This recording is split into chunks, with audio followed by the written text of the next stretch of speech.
Listen, if we want to go viral, one of you's going to have to hit the other one. Okay? I'm sorry to tell you, this is an That attention just doesn't economy. happen in the Green Party. It's just, yeah. I think nice is a word that just makes me go, meh. I think that's part of the problem with the party, is maybe we've just been too nice. Our superpower, if you like, is the trust that we've got among a wide range of voters. Since you come into government... Come into government. Sorry. Bless you, Nish. I mean, yeah. Let's do it. The Green Party has never been so successful.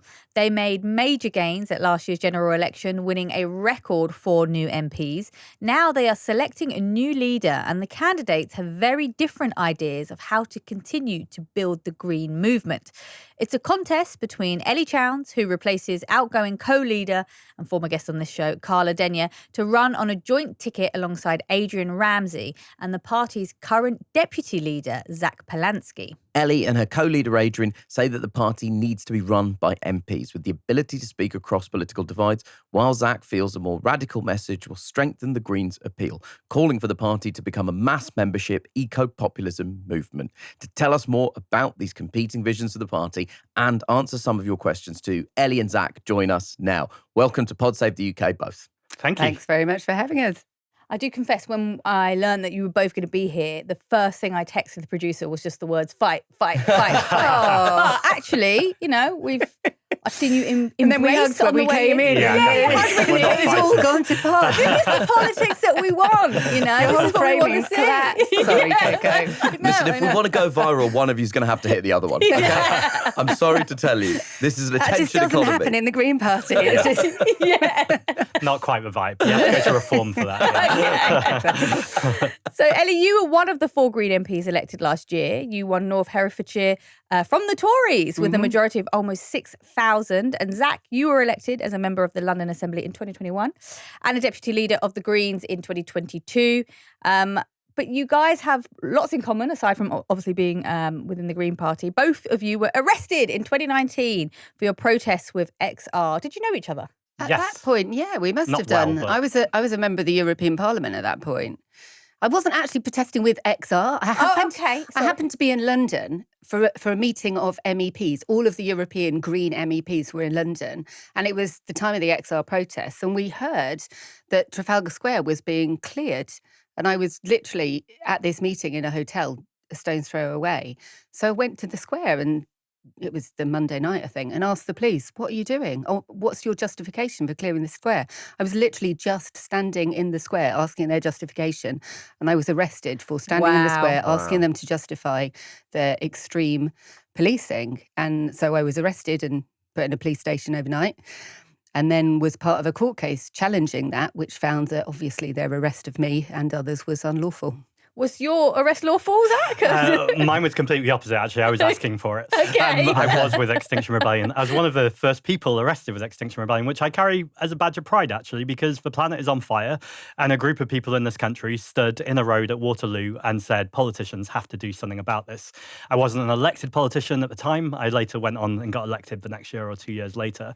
Then chaired the Environment Committee, where I was in a place to make the difference. But I think nonviolent direct action has a huge place in our society. And actually, I think we should always stand with the right to protest, which I know we both definitely have in common. Absolutely. That wasn't my first arrest, actually. But I feel this weird sense of competition where I want to be like, yeah, well, I got We arrested. can arrange it. My first arrest was... There are enough things to be arrested about right now. We can definitely... I wish mine was a good one. It was just disorderliness, just disorderly behaviour. You got arrested for being disorderly? It wasn't me. I was not involved. I just happened to be there. A lot of your childhood anecdotes sound like street songs. I did stand up at the Extinction Rebellion sit-in in 2019 in a move a friend of mine described as being painfully on brand. But let's kick things off properly and ask you both to outline your pitch for where you want to take the Green Party and why you're the right person, or in your case, Ellie, were part of the right team of 2 people to do it. And let's start with Ellie, just because you're sat closer to me. Thanks, Nish. I'm hugely ambitious for the Green Party. I want us to win power. I want us to win more support in the country. We've already got huge support, actually, about around 10%. And the reason we've only got 4 MPs so far is because we've got this hugely inequitable electoral system. So that needs to change. But I want us to get more people elected. And we know how to do that as the Green Party. We have learned those lessons kind of really hard and fast over the last few years, especially. We know that we need to target our efforts. We know that we need to reach out and speak to a really wide range of the population, because of course in first past the post you've got to win a huge chunk of votes. I mean, Adrian and I both won mid-40s% of the electorate in our campaigns, whereas in proportional elections, like the one that Zack was elected in and the one I was elected in as an MEP, it's about 11%, something like that. So we know that in order to get more people elected, we have to reach out really, really widely.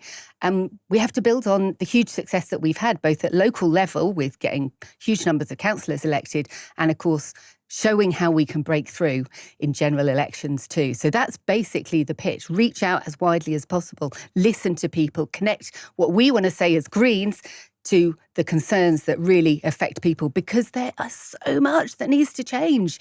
We're going in the wrong direction. The society is becoming increasingly unequal, the climate and nature crisis, the complete refusal of Labour to even talk about wealth taxation, the refusal to recognise our complicity in genocide. There are so many things that we want to be speaking out about, and we are in Parliament day in, day out. So we need to use that parliamentary platform to do that speaking out and that reaching out, and build on the lessons we've learned around how to win more seats. And Zack, you've been described as an eco-populist. That doesn't sound like that would have broad appeal. What do you think? Which direction do you want to go in? Well, I'm recognising that when people need to heat their homes or put food on the table, the climate crisis isn't the first place that they're worried about. So what I'm talking about by eco-populism is saying that the Green Party needs to talk about lowering people's bills, defending our National Health Service and funding our public service. Now, I love Pod Save the UK. I love you guys, so that's a great start. But what I can't stand, and it happens all the time, is when you guys talk about us, it's always positive and supportive, thank you. But it's always a bit like that cousin that you're kind of supportive of, but they're a bit wet, or they're not quite you're not quite in with them. And if you guys can't even full-throated go, the Green Party is the party that we support, we need this party in government, then the Green Party aren't being bold enough. I want to see a party that recognises inequality is deeper than it's ever been before. Poor people are poorer than they've ever been before. We've got a Labour government cutting disability benefits, who are not just complicit in the genocide in Gaza, but active participants. They're selling arms to Israel and sharing intelligence. So what I want to see the Green Party doing is, yes, for work on the ground. We're doing that really well. The MPs are doing brilliant work in Parliament, and I really support that. But what we're really missing is that national cut-through for every single person in this country to know that the Green Party is a party, yes, that stands for the environment, but is there on social issues, racial issues, economic issues. We're there front and centre, taking the fight to reform, and that's the party I want to lead. So let's try and draw a distinction here, because it sounds like the substance of what you're both saying is covering some quite similar ground. So, Ellie, can you articulate what you mean by reach out when you use that specific phrase? What does that look like for the Green Party? So I suppose, Zack's used this phrase, eco-populism. And I suppose my pitch is that we know how to make green views popular. We've shown how to do that. And we do that by running campaigns that reach out, that convince a wide range of people to vote Green. Politics has been blown wide open, and it's long overdue, actually, because for too long we've had this really binary view of kind of old versus young, rural versus urban, Labour versus Conservative, left versus right. Actually, the population's much more diverse than that. And if you look at, More in Common did some brilliant research a few years ago that kind of has sort of identified these 7 segments of the UK population, and we know that green ideas are so attractive to so many.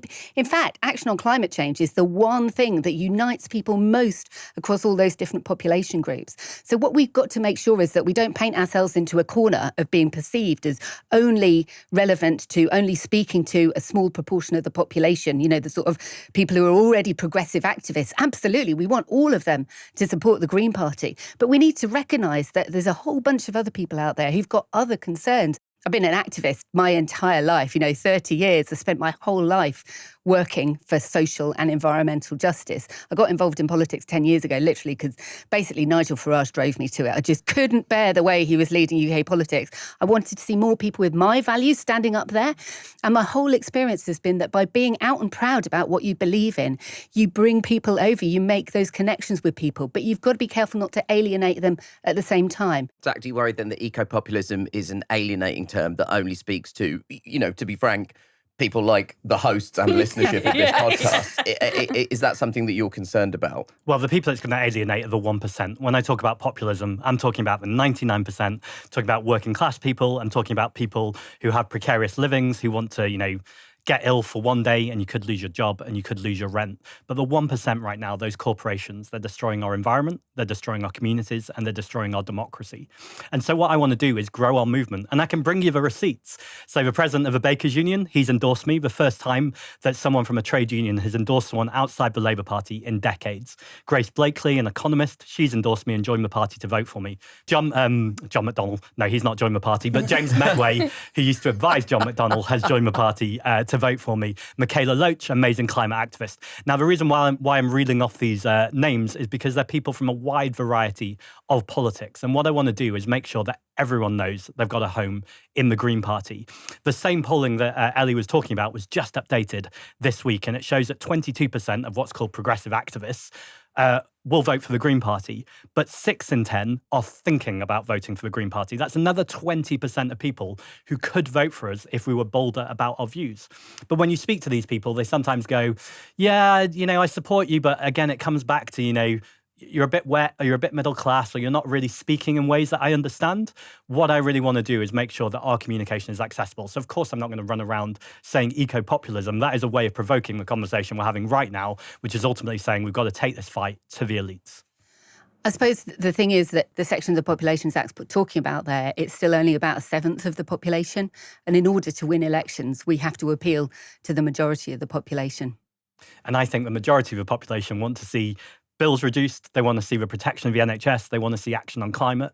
That's not just a progressive group. So it's about making sure we're speaking to everyone. And I've been doing that. I've been touring the country for the last year. I've been doing lots of rallies with Jeremy Corbyn and various people.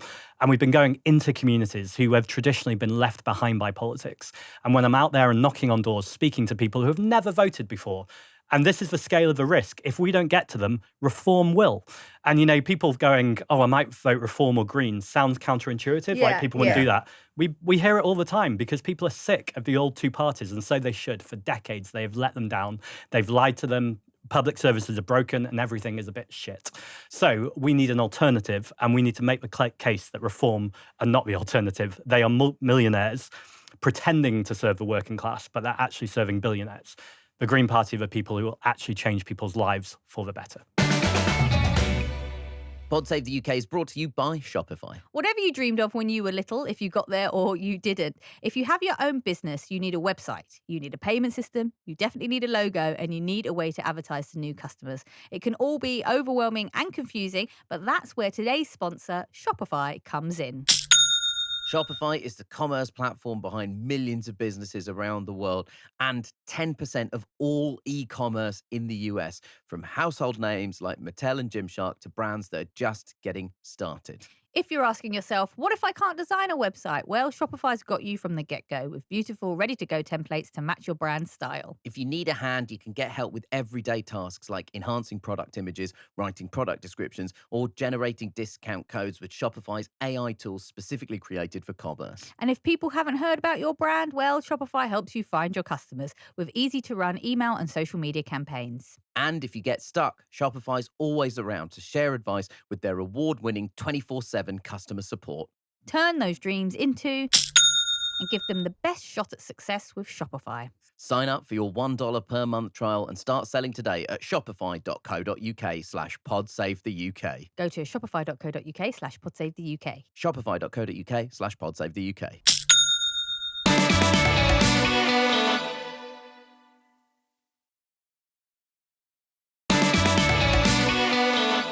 I want to ask you about the specific models of the way that you're working at the moment. Ellie, the Greens have been criticised for maybe being unclear about some of what you stand for since you've come into government, because there's with the co-leadership model. Come into government. Sorry. Bless you, Nick. I mean, yeah. Let's do it. Yeah, I'm with you on the ambition. Since you guys have come into Parliament with the co-leadership model, there's been some criticism that maybe with two leaders, you struggle to get message cut through and it maybe dissipates the strength of your message. Are you still convinced of the need for a co-leadership model, and what benefits do you think that brings? I think there are real benefits to a co-leadership model. First of all, it models the cooperative approach that we take to politics.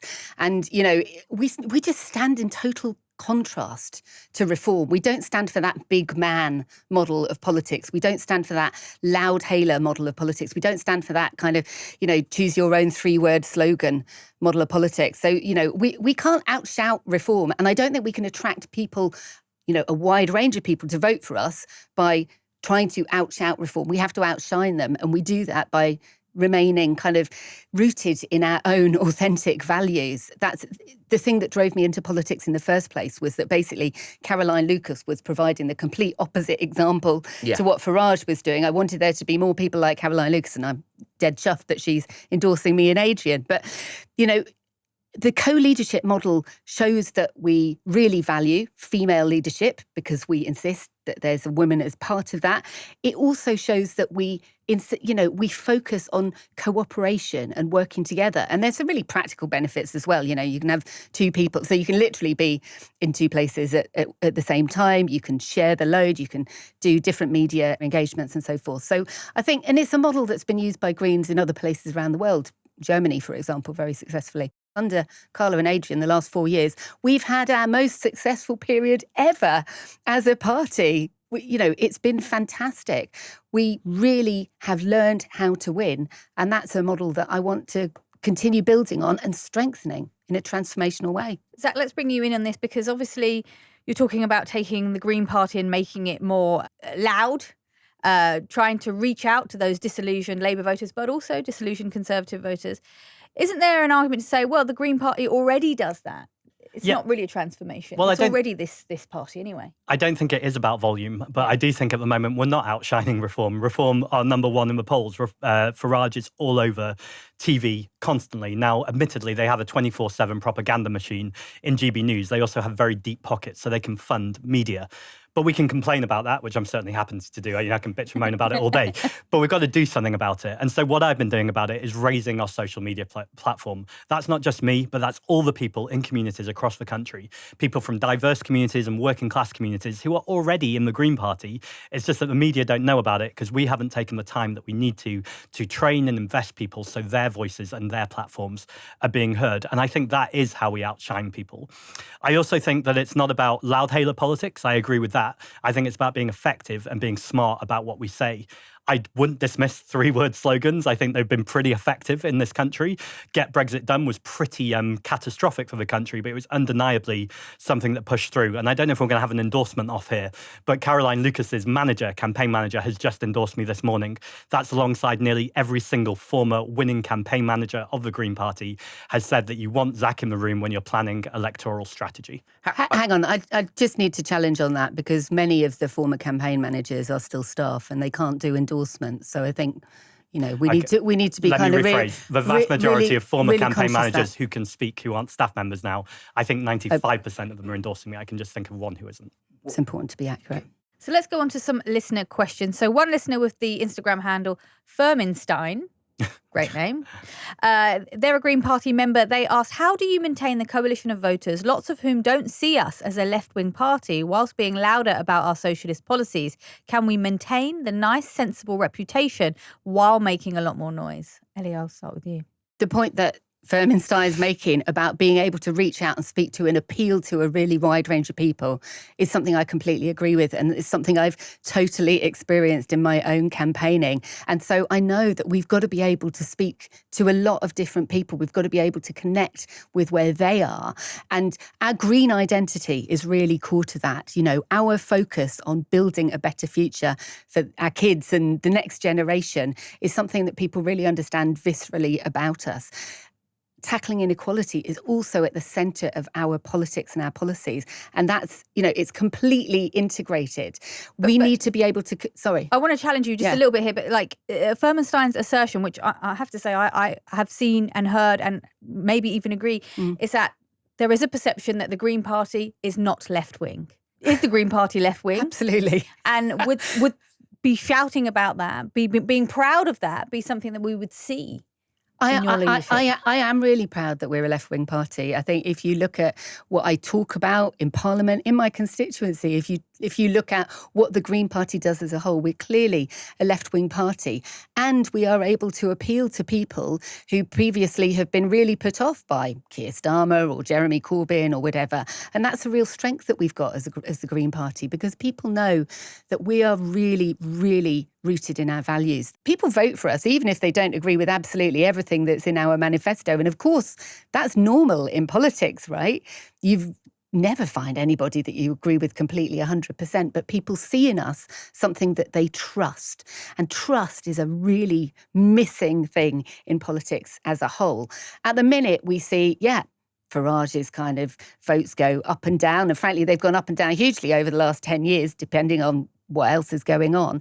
We have consistently grown and grown and grown because we've built that trust. And so I think we do need to be better at cutting through nationally. We've definitely upped our game in the last year. It's absolutely helped having 4 MPs, but we've also got to recognise that our superpower, if you like, is the trust that we've got among a wide range of voters.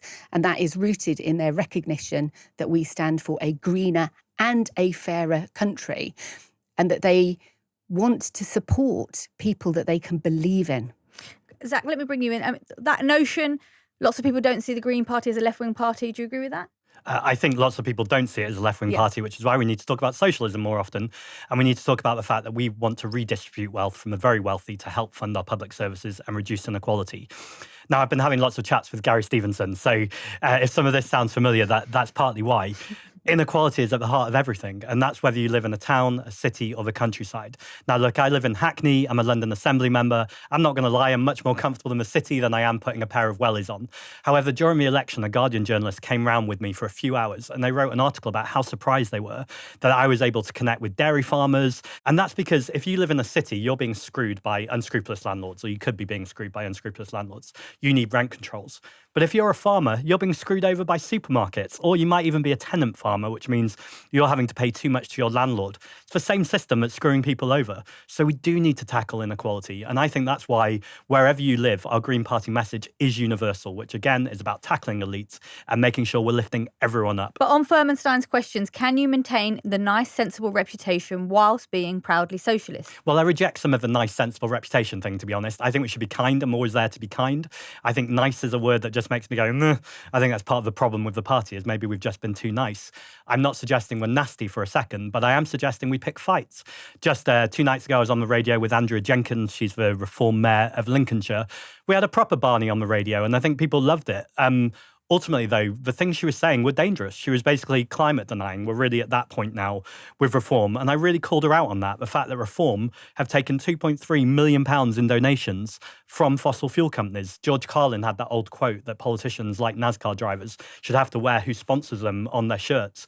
And I think with Reform, every time we're on TV and radio with them, and I say you need to know who's paying them to say these things. The Green Party's historically stood up for trans rights and women's rights, but The Guardian's reported recently that the party was split over its response to the recent Supreme Court ruling that biological sex defines legal gender. Now, responding to this, one of our listeners, Cameron, asked, how would you deal with the gender critics in the party, some of whom have taken us to court, costing us thousands?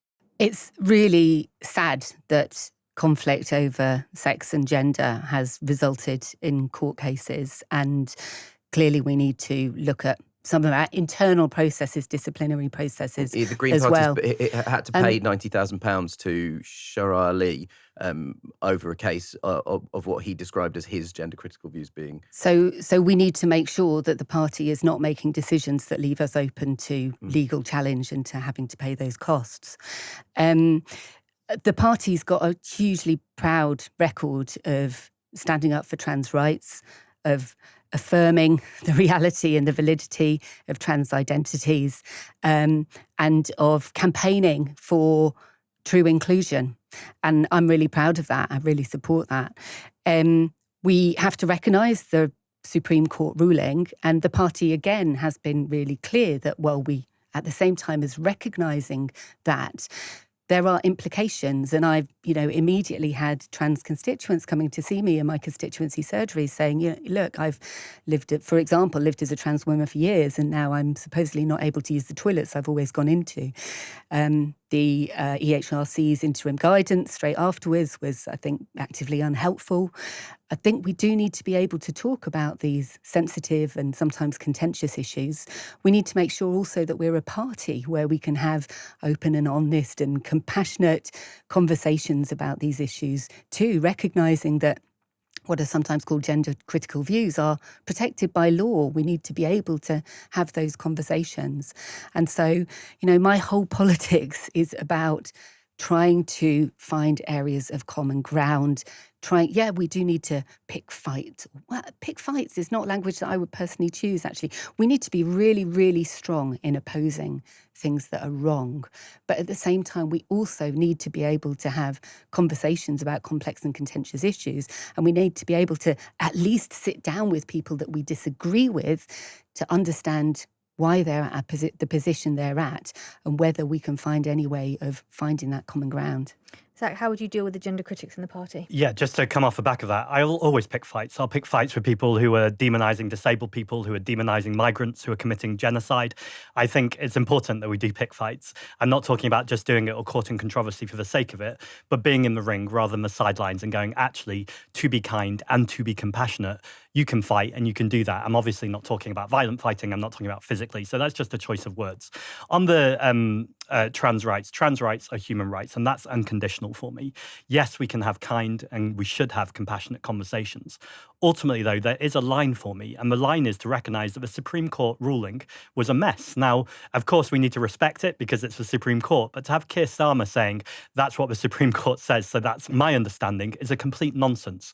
Ultimately, the Supreme Court are there to interpret the law, but as legislators, it's our job to create the law that the Supreme Court then rules on. So to have the Labour Party kind of so absent on this conversation, and to have Wes Streeting really pushing the division on this in so many ways, and also the fact he's taken so much money from private healthcare, I think creates lots of questions. Now, when we talk about the Green Party, we often talk about being a broad church. I agree with that. But broad churches have walls.